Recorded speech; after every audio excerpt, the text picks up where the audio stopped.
Saludos, hermanos y hermanas de la Iglesia Bíblica Metodista. Es un gusto estar con ustedes en este estudio de la declaración de fe de la disciplina de la Iglesia Bíblica Metodista. El día de hoy vamos a avanzar en nuestro estudio al segundo artículo de fe que encontramos en la declaración de fe, y este es concerniente a Dios Padre. La semana pasada estudiamos la doctrina de la Trinidad, de la Santa Trinidad, y vimos la característica de nuestro Dios como un Dios trino, un Dios en tres personas. Bueno, el día de hoy vamos a hablar de esta primera persona de la Trinidad, Dios Padre, y lo vamos a ver en su rol como Dios creador y el Dios que nos adopta como sus hijos. Finalmente vamos a discutir algunas implicaciones prácticas de esta doctrina acerca de Dios. Muy bien. ¿Qué es lo que dice nuestra declaración de fe con respecto a Dios Padre?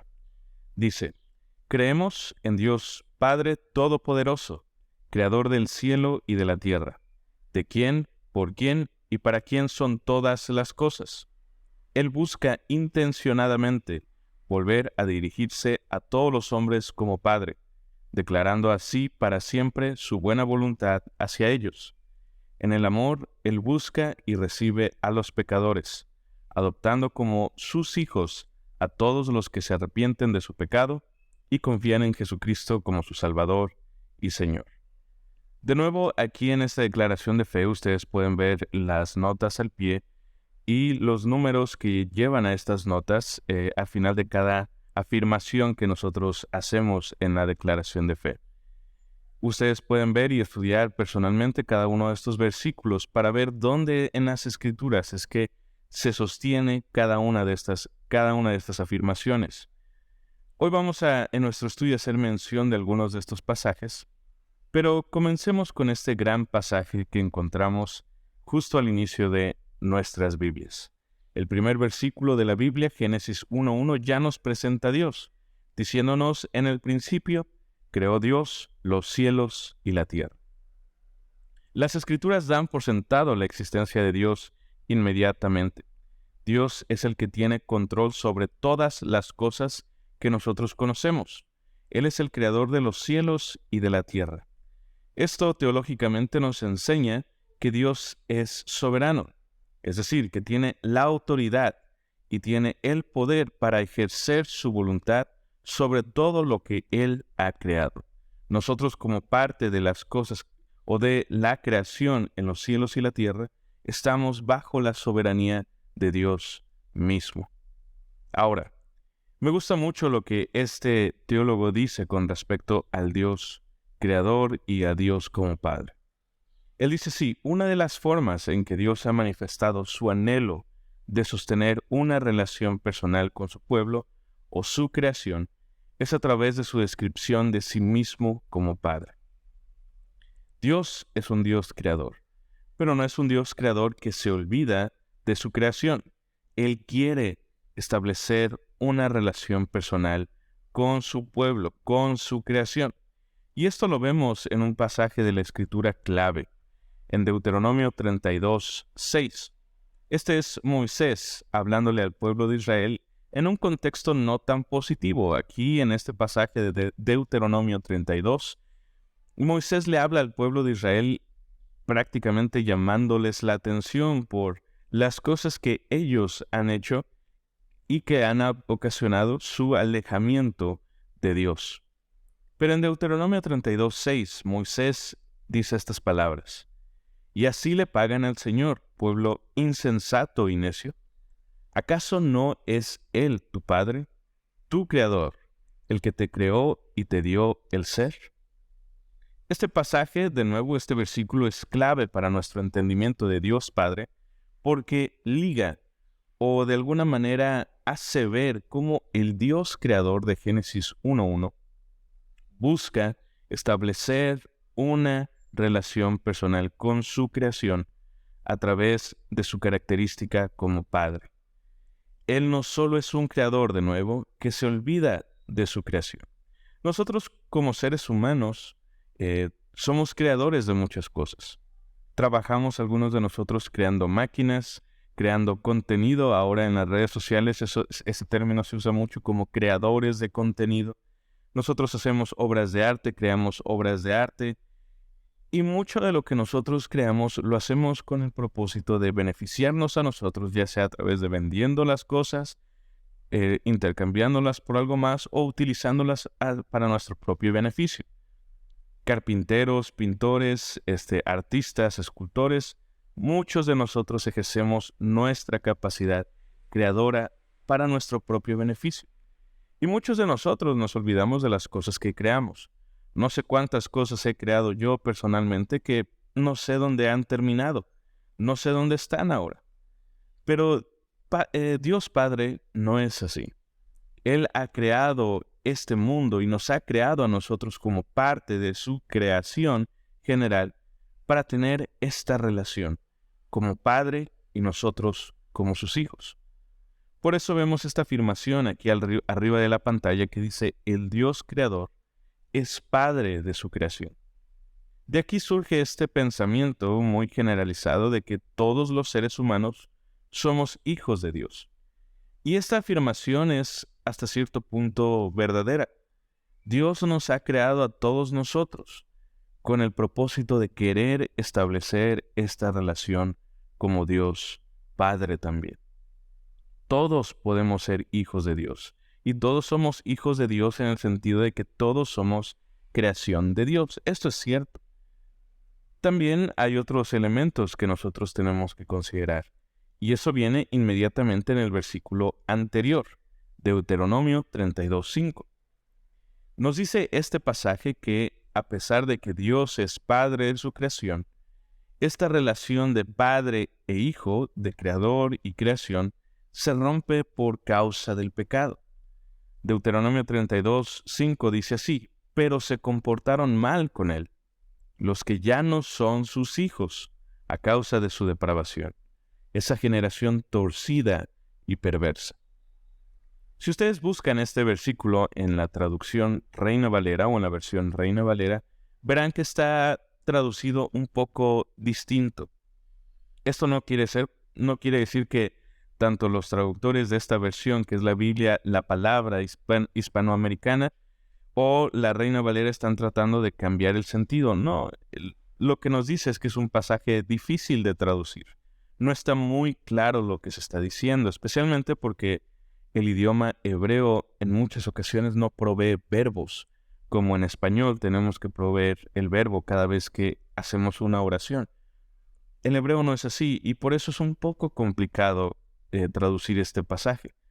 Pero el sentido está ahí. Aquellos que se comportan mal con Dios, aquellos que actúan en depravación, aquellos que pertenecen a una generación torcida y perversa, ya no son hijos de Dios.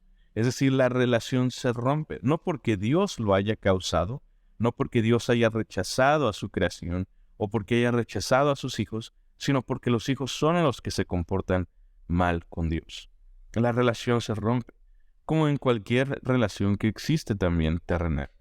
Cuando una de las partes no está dispuesto a poner su parte para fomentar y hacer crecer la relación se va a perder. Bueno, tal vez digamos, no me convence tanto lo que dice este versículo, cómo se tradujo en esta versión.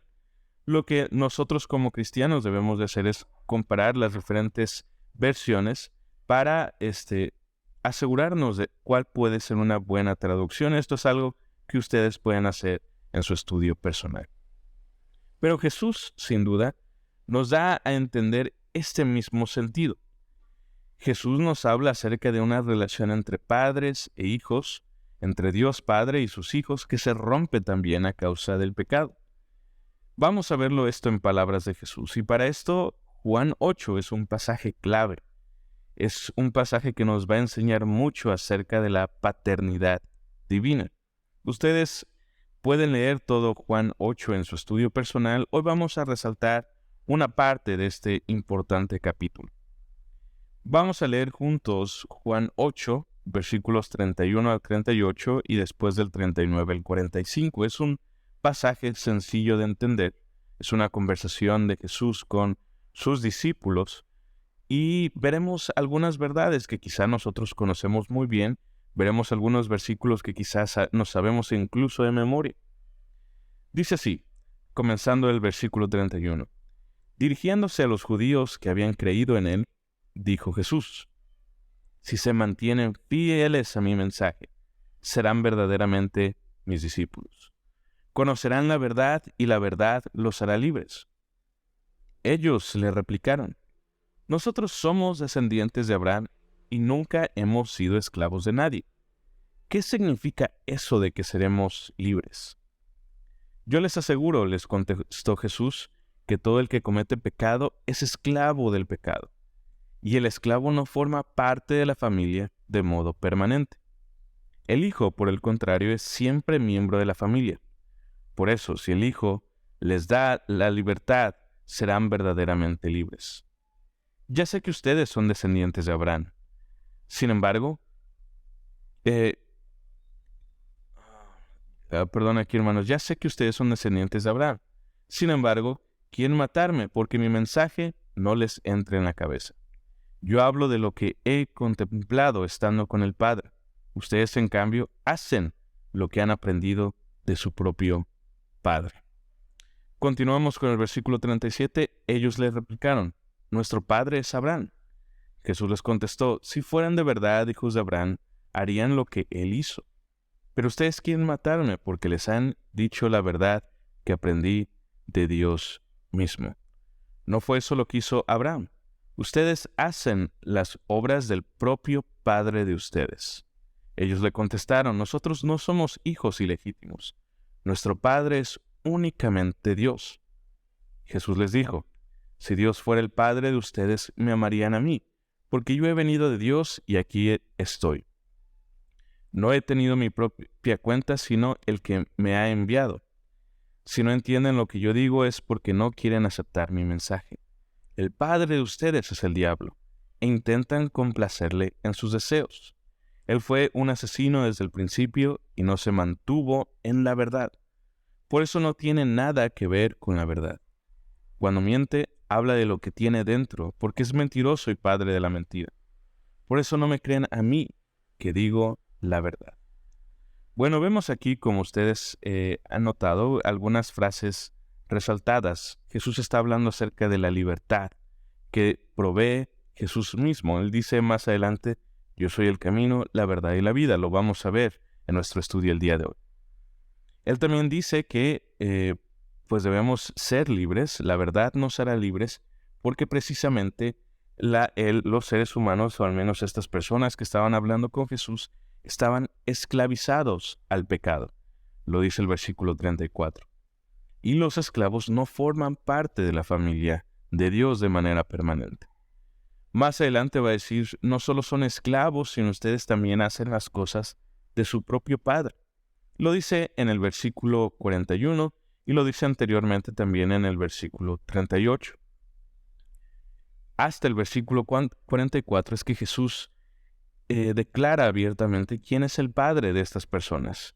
Y no es Dios, como ellos pensaban, sino que es el diablo, que no tiene la verdad, que es padre de mentira. Vemos entonces, por un lado, a Jesús representando la verdad y al diablo representando la mentira. A Jesús representando la libertad y al diablo representando la esclavitud. A Dios siendo padre de aquellos que siguen a Jesús y la verdad que los hace libres, y al diablo siendo el padre de aquellos que han sido esclavizados por el pecado. Algunas conclusiones que podemos sacar de este pasaje hasta este punto es que todos los humanos creados por Dios son hijos de Dios, porque Dios es padre de su creación. Deuteronomio 32:6 lo dice así. Pero no todos los hijos son fieles. Algunos de ellos se comportan mal con el padre a través de su pecado. Deuteronomio 32:5 lo dice así. Ahora Juan nos dice que el pecado es lo mismo que hacer las obras del padre de mentira y hacer lo que complace a este padre de mentira. Lo vemos en Juan 8, 41 y 44. Vemos también que ser esclavo del pecado es lo contrario a ser hijo de Dios. O se es esclavo del pecado o se es hijo de Dios. Ser hijo del diablo es lo contrario también a ser hijo de Dios. Y ser esclavo del pecado es lo mismo a ser hijo del diablo. ¿Qué significa esto en otras palabras? Significa que los hijos de Dios han caído en la esclavitud del pecado y han pasado a formar parte de los hijos del diablo. Lo que nos está presentando Jesús y Moisés en sus palabras en Deuteronomio es que los hijos de Dios, esclavizados, necesitan ser liberados. Necesitan ser liberados de este pecado que los ha esclavizado y volver a la familia de Dios. Para algunos de nosotros quizá esto nos recuerda un poco a la parábola del hijo pródigo. Un hijo que abandona a su padre, que rompe la relación con su padre y que eventualmente termina esclavizado por sus acciones y su pecado. Sí, pero también vemos la actividad de este padre queriendo establecer la relación con su hijo una vez más. La buena noticia es la que encontramos en Isaías 63, 15 al 16. Este pasaje dice así: Mira atenta desde el cielo, desde tu santa y gloriosa mansión. ¿Qué es de tu celo y tu valor, de tu inmensa ternura y compasión? No la reprimas, dice Isaías, que eres nuestro Padre. Pues Abraham no sabe quiénes somos, Israel no ha llegado a conocernos. Tú eres el Señor nuestro Padre. Desde siempre te llamas Redentor. Este es un pasaje hermoso que habla acerca de la característica de Dios como Padre de todas estas personas que han sido creadas por Dios, pero que también es un Dios Padre Redentor. No solo es un Padre Creador, pero es un Padre Redentor. Eres nuestro Padre, dice. Desde siempre te llamas Redentor. ¿Qué es la redención? Bueno, nosotros utilizamos esta palabra en lenguaje cristiano, pero es una palabra que se utiliza también de manera general en el mundo en el que nosotros vivimos para notar esta acción de rescatar o sacar de esclavitud al cautivo mediante un precio. Esto lo dice la Real Academia Española. ¿Sí? Entonces lo que nos está diciendo Isaías aquí es que Dios Padre también está buscando rescatar, es redentor, o sacar de esclavitud a aquellos que han sido esclavizados. Y así es como lo vemos. El Padre Creador también es redentor. Jesús dijo que la verdad de su mensaje nos liberará a nosotros. También dijo que Él mismo es el camino, la verdad, la vida. Nadie va al Padre, dice Jesús, si no es por mí mismo, si no es por Jesús. ¿Qué quiere decir esto? Que el precio de nuestra redención o de nuestra liberación es Jesús mismo. Él es el que nos acerca al Padre.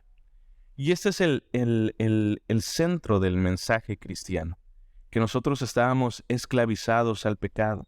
Nosotros pertenecíamos a la familia de Dios, pero el pecado nos separó de Dios, nos hizo ser esclavos del pecado y del príncipe de la potestad del aire, el diablo, el padre de la mentira. Nos esclavizó fuera de Dios. Pero Jesús vino para liberarnos una vez más, para darnos la verdad, para mostrarnos que nosotros no pertenecemos al diablo, sino pertenecemos al Dios que nos creó. Él vino para anunciarnos, como dijo Isaías, que Dios Padre también es un Dios redentor, que busca traer a sus hijos de nuevo con Él.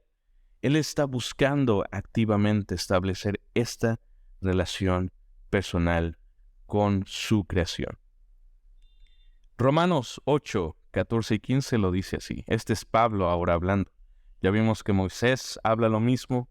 Ya vimos que Jesús está diciendo el mensaje.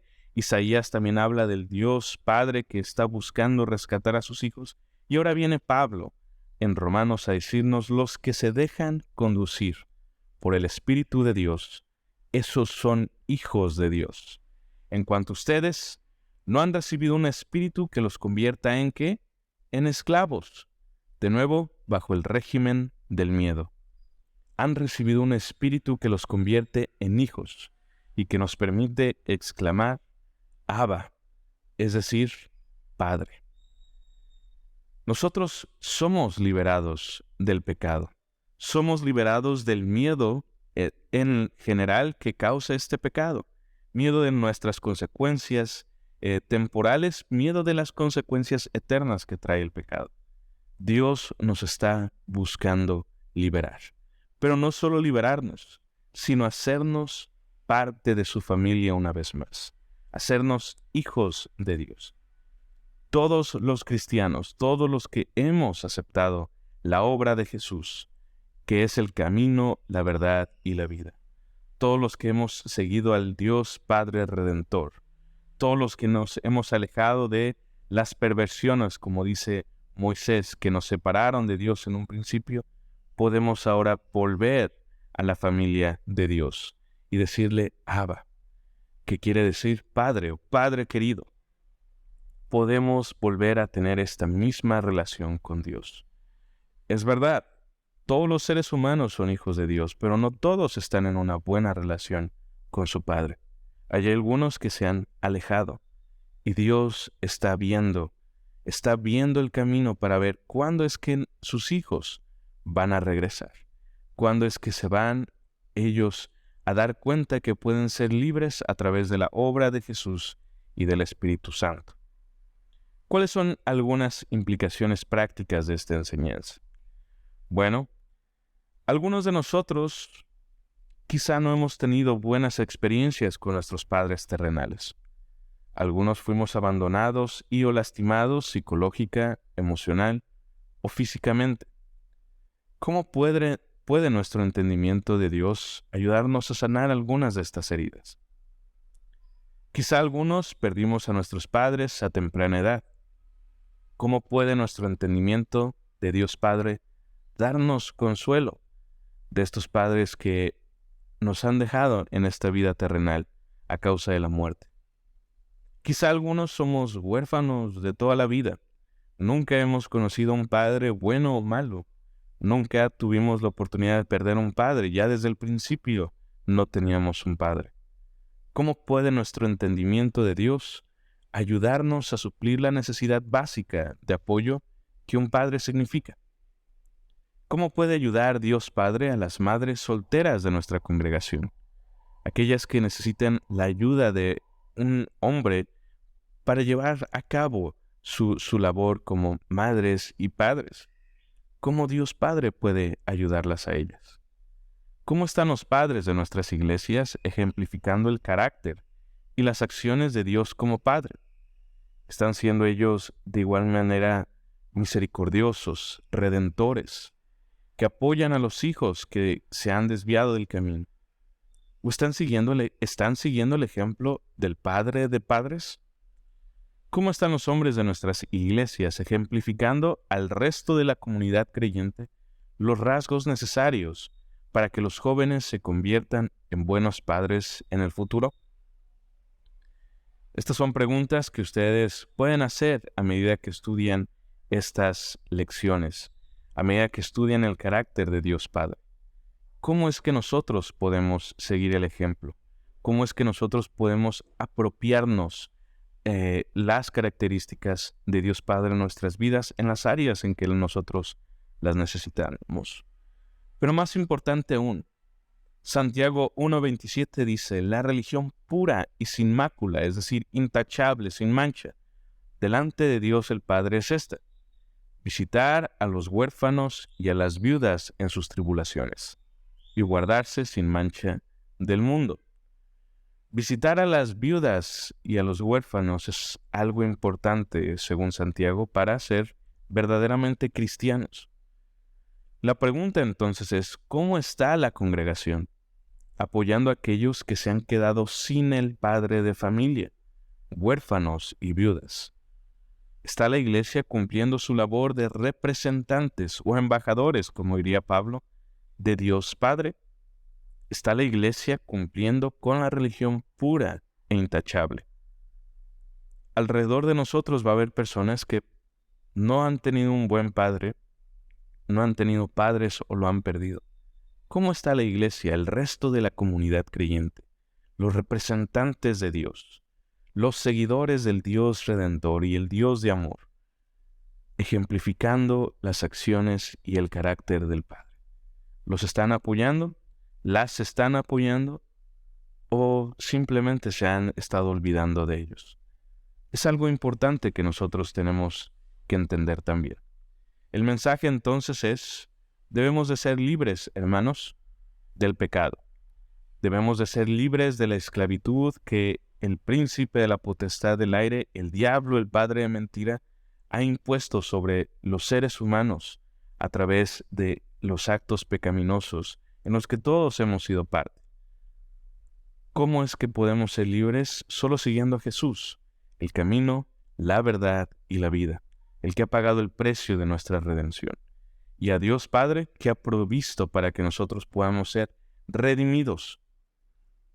Pero ahora también, si ya hemos sido liberados, ¿cómo estamos mostrándole al resto del mundo que somos seguidores de este Dios Padre Redentor, que busca continuamente establecer su relación con este mundo? Volvemos a la declaración de fe. Creemos en Dios Padre Todopoderoso, Creador del cielo y de la tierra, de quien, por quien y para quien son todas las cosas.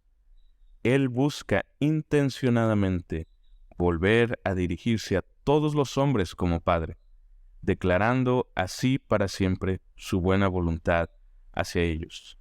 En el amor, Él busca y recibe a los pecadores, adoptando como sus hijos a todos los que se arrepienten de su pecado y confían en Jesucristo como su Salvador y Señor.